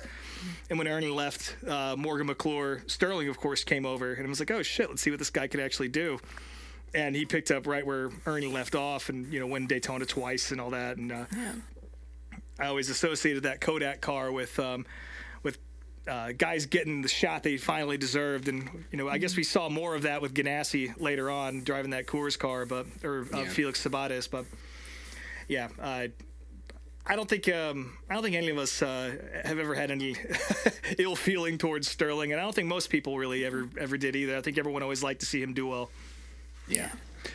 He was one of the first drivers I ever met, but it was also at a Devil's Bowl Speedway in Vermont. Oh, no shit. Ernie was there, and it was Ernie, Mikey Waltrip, Sterling, and Jimmy Spencer. And this was the week after. Yeah, this was the week after. Four horsemen. Yeah, the week after Jimmy beat Ernie at Pepsi 400. So that was interesting. But yeah, moving on cheated to up fucking Junior Johnson. Yeah. Moving on to the other videos. So the next one I picked was a retrospective of Marty Robbins' NASCAR career. And while this video wasn't awful, I think we can all agree that the kid narrating it wasn't great, but it wasn't the worst. The main issue was the kid narrating it was like eating the microphone the whole time. Yeah, he had the microphone all the way in his mouth. Yeah, this is one of those things that, like, if you're a YouTube creator, one of the few pet peeves, when people, like, stumble over their words, like, as much as I enjoy the Iceberg Kid's videos, he stumbles over his words so many fucking times, and it's like, dude, just re-record the shit, or, like, write a script down. You can edit this. Yeah. And this kid, like, I don't know how he listened back to what he recorded, and was like, no, this is fine, I'll put it out. Because there's just so much like clipping, and again, he's like eating the microphone the whole fucking time. Yeah, he sounds real, like, kind of youngish, and I get the feeling this might have been a school project. I could see that. Yeah, I didn't. It felt like he was just reading Marty's Wikipedia page word for word, and afterwards I went to Marty's Wikipedia page and I was like, oh, yeah, he literally read this whole paragraph. Well, there's proof of that concept in the third video, which we'll get to, but... Yeah, well, and he's not the only one that Black Flags Matter kid, which I think his social media star has fallen quite a bit. He was blatantly called out for that many, many times. But this video, I guess it's just a Wikipedia recollection. I will say that, like, I obviously knew Marty raced, and... I guess I didn't know how long he was at it. Like, he'd been doing it. He did it for almost 15 years. Oh, yeah. Obviously, he only raced a couple times a year. He was still a, recording star and all that. But, he ran a few cars. He started in 1966, ran a couple races, mainly super speedways. But he also ran Nashville weekly, which was cool. Mm-hmm. His record is not great, but he only ran, I think, 36 races, and he ended up getting 5 top 10s out of it, including 1 top 5.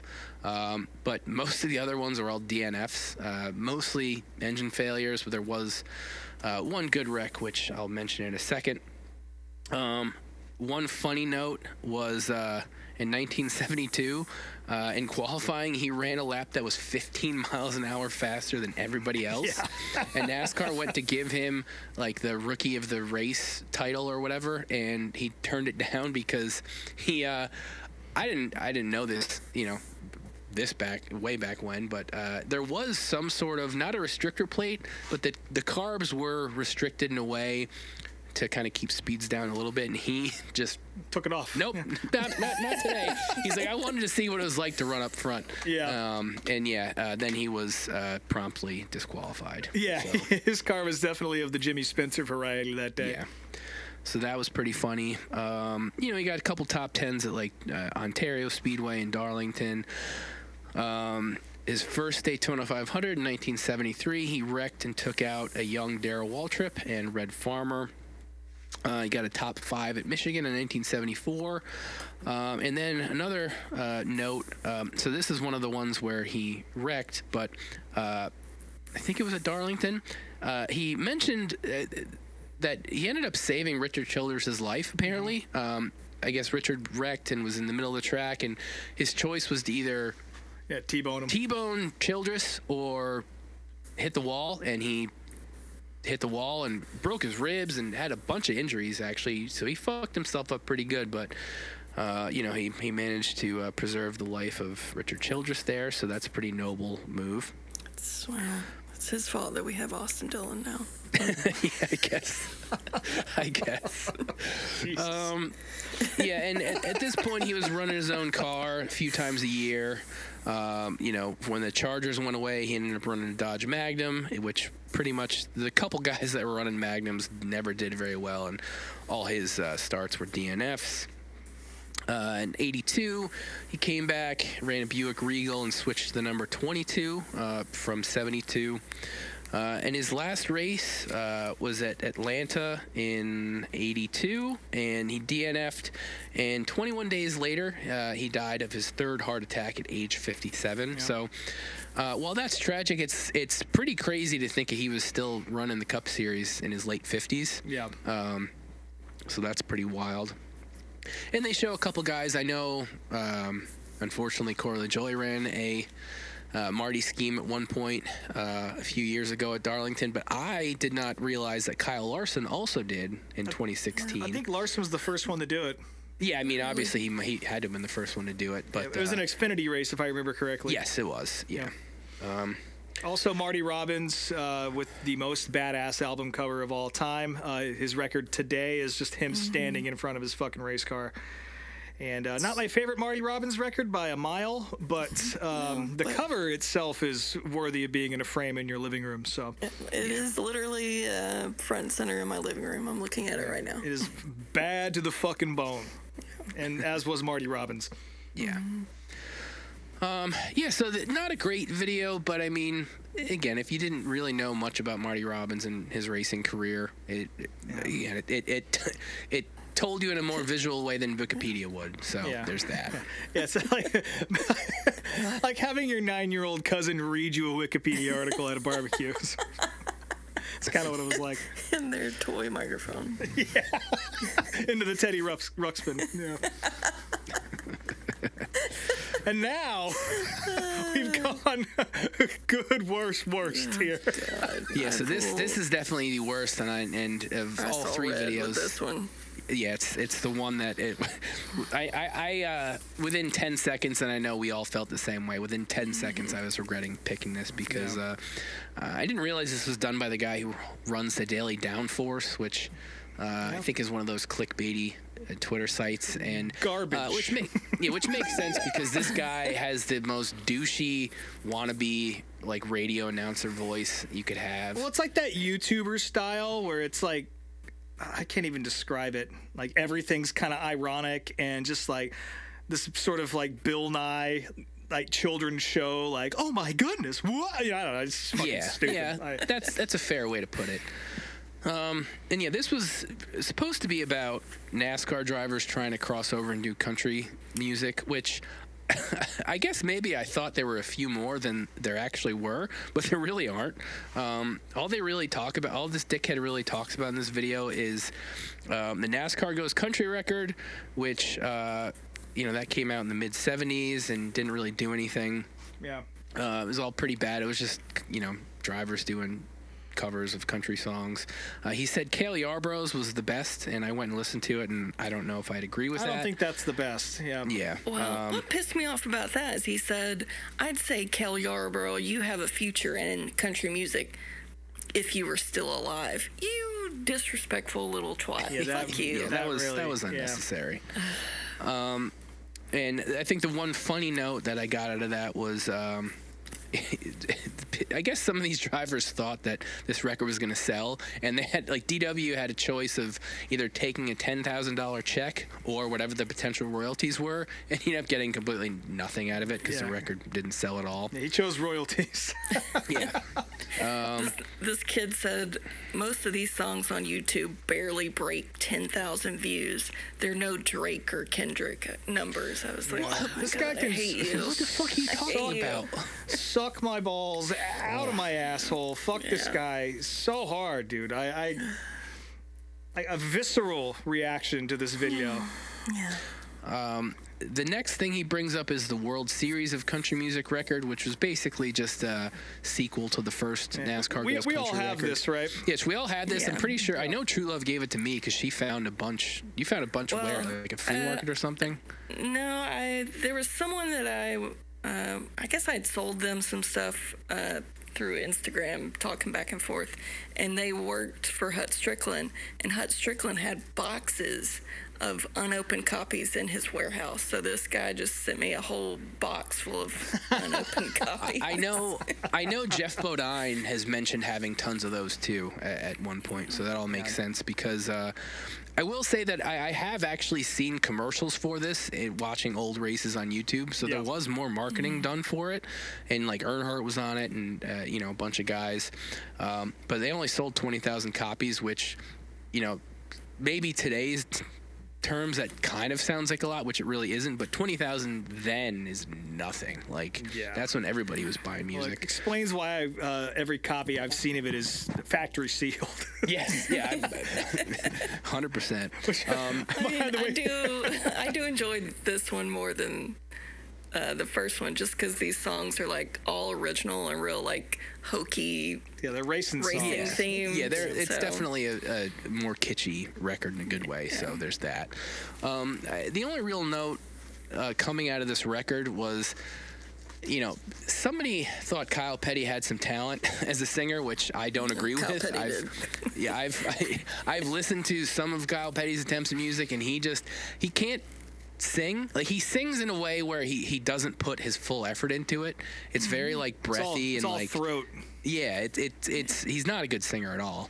But he almost got a record deal out of this, and apparently there was back and forth with whatever label he was working on with. What's that show with it was like Country Tonight or something like that. Yeah, he's you can find clips of him performing. I know he performed at the Opry, and they said he opened for George Strait. Yeah, he was on with Ralph Emery when I was a little kid. I remember being very confused by that. But yeah, Kyle is not a good singer, and he did not deserve a record. He's all right. Yeah. But yeah, much better NASCAR career. Yes, for sure. And yeah, that's pretty much all the attempts. Of course, Tim Duggar gets mentioned in this, because why wouldn't he? Apparently, John Hunter Nemechek had a cameo in a Luke Combs video, which is he did. pretty weird. I didn't, not that I'm a Luke Combs fan. I think he's fine, but I can't say I watched any of his videos. John Hunter's in there, And yeah, no one else has really tried, and they probably shouldn't. He did briefly mention like Blaney and Bubba having a band at one point, which not country. If there are a couple clips out there, and it's like death metal, which is very funny. But yeah, definitely not country music. So yeah, I'm sorry that I picked this. I just thought it was fitting with the other two videos. Yeah. So yeah, any other final gripes about this before I tell you what you're going to watch this weekend? Don't ever pick anything from the Daily Downforce again. I will. Never, yes, much like Vanilla Wafer, you'll never see another one of his videos on our show. Don't support that channel. Don't listen to what he has to say. Don't give him the time of day. Fuck that shit. I gave it a thumbs down on YouTube. This kid wouldn't know country music if it bit him in the fucking ass. So fuck him. Go buy a foam hat and stay away from me. All right, so for the video of the week this week, I teased you guys with this a couple weeks ago. At least you guys off the air. Some more So chimpanzees. a few weeks ago, our friend Buddy Pulley inspired us to watch the NASCAR cartoon because it was something that he watched as a child. So I actually went back. There was an Instagram video of a little 90s dirt bike that got me thinking about this. And I don't know if y'all caught this because we're all in the same age range for the most part, but you guys ever hear or watch a show called Maximum Drive? No. It's not ringing a bell. Okay, so this was a show that was on the Family Channel in 1994, and it only aired for like 5 months. And it was a game show where kids raced dirt bikes, ATVs, those six-wheeled amphibious vehicles. Wait a second. I just looked it up. Yes, I do remember this. Okay, so this was going back on Buddy's, this kids racing show, I was into it as a kid. I do remember watching this as an 11-year-old and being both psyched on it and also jealous of everybody that got to do it. Oh, yeah. So I picked an episode of that to watch. Fuck yeah. That's what we'll be watching. I know it's going to be better than that. It lasted 5 months because someone probably got seriously injured. I don't remember, and I couldn't find anything about that. I feel like, this was obviously during Family Channel's time of being involved in NASCAR. This was right when they were sponsoring Ted Musgrave. It's weird that there's not really, I don't remember any NASCAR tie-ins to it. And also, in looking up this show, I found it very funny and also infuriating as a lifelong BMXer who also worked in the BMX industry. They did a BMX race, but they're riding mountain bikes, which, for the handful of fellow BMX riders that may listen to this show will probably infuriate them just as much. Yeah. So completely different. Yep.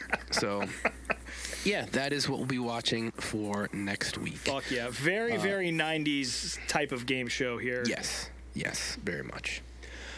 We already mentioned all the short track stuff coming up this weekend. Obviously, Eldora is on the schedule. We'll be watching that if it doesn't rain. I will be at Michigan on Sunday. This is not just the second NASCAR race I've been to this year, only the second race all year of any type I've been to. Again, mainly because the weather's been so shitty up here, and a lot of stuff I've wanted to go to has been rained out. You gonna meet up with that guy and talk about when Ernie Irvan died right in front of him? Oh, I am hoping because I've mentioned I will never not wear Ernie Irvan gear to Michigan. I'm hoping some motherfucker tries to check me again this year. I'll be prepared. Not that I wasn't prepared last time, but don't even try to fact check me, motherfuckers, because you weren't there. And he's alive. Yeah, he is alive. And y'all don't know how many tears I shed that Sunday morning when my mom had to drive over to my dad's house to tell me in person because she knew how much I'd be heartbroken over it. So, yes, I would fucking know who Ernie Irvan is, you motherfucker. Now, I already mentioned the weather potentially being a factor. So as of right now, there is a tiny bit of rain in the forecast. It's, at least as of now, it is set for later in the day. So we've already had 2 straight years of the race getting postponed to Monday, and I had to work, didn't need to go back. So I'm hoping that at the very least we'll get most of the race in. I'm also hoping that because this is an Amazon race and there's no network broadcast bullshit to worry about, that if they have to, this could be a nice litmus test for the true capabilities of Amazon. In theory, you could move this race up any time of the fucking day if you wanted to, because it wouldn't matter. It's true. So I'm hoping that maybe I'm hoping there's no rain at all, but if the chance of rain gets stronger, maybe they'll smartly move this up a bit and, we can get the whole thing in. But yeah, I'm curious how much they'll actually do it. They've moved Loudon up I think a couple hours is the cutoff with enough notice, but yeah, they can do whatever they want now. Yeah, so they really have no excuse if weather is going to be a factor, so I guess we'll see what happens. But as long as I get at least... the track has to give 24-hour notice to fans that are traveling. Yeah. I guess, but it's pretty easy to do that. You'll have the forecast 24 hours in advance. So, if they can do it for television, like actual television, they can certainly do it for Prime. And very curious to see how they handle something like that. And also, if there is rain during the race or there is a rain delay of some sort, I'm curious to see how they handle a rain delay in a situation where they don't have to fill airtime. Yeah, I guess that's also true. So. It could be interesting. We'll see. I won't be watching on TV, but I'm interested to see what they do with all that. I will definitely not be there on Saturday. I'm not fucking around with any of that, so I'll be watching that from home. But yeah, if for some reason you're going to be at the track Sunday and want to have a beer or have a Grizzly 15 milligram pouch, see God in the parking lot, by all means, because myself and my buddy Greg from Wisconsin will be there hanging out, so say hello. Well, the Grizzlies are good. I look forward to hearing your review. I'll let you know if I survive. So any last notes from you guys? No, not really. I think it's another weekend at home for me, just watching the Dream. I mean, maybe there's a chance I'll go to Stafford on Friday. There always is, but I think this is going to be a home game weekend for me. How about you, True Love? I'll be out of town. There was a loss of a loved one, so I'll be at some services, but I might have to catch up on the racing later. But I am going to Chicago next month, though. That has been decided. So. Oh, shit. For the street race. Yep. That's exciting. I've never been to Chicago at all, so between True now love in and the then, Windy City. Yeah. everyone send me your favorite restaurants or bars or places I need to go. I mean, I can definitely, our past guest, Mike, he's a very much a foodie and into dive bars and shit, so I'm sure I can get a list of stuff that you'd want to check out from him. Okay, perfect. Yeah. Cool. So, as always, you can follow us on Instagram at meetmeatapplebees, on Twitter at meetmeatthebees. I am Speedway Screens on all the things, speedwaytsj.etsy.com. Should have a big 50% off sale all sorted out in the next day or two, so look out for that. And MMA Applebee's for 15% off at checkout. Your turn, True Love. It's Echo Park _ True Love.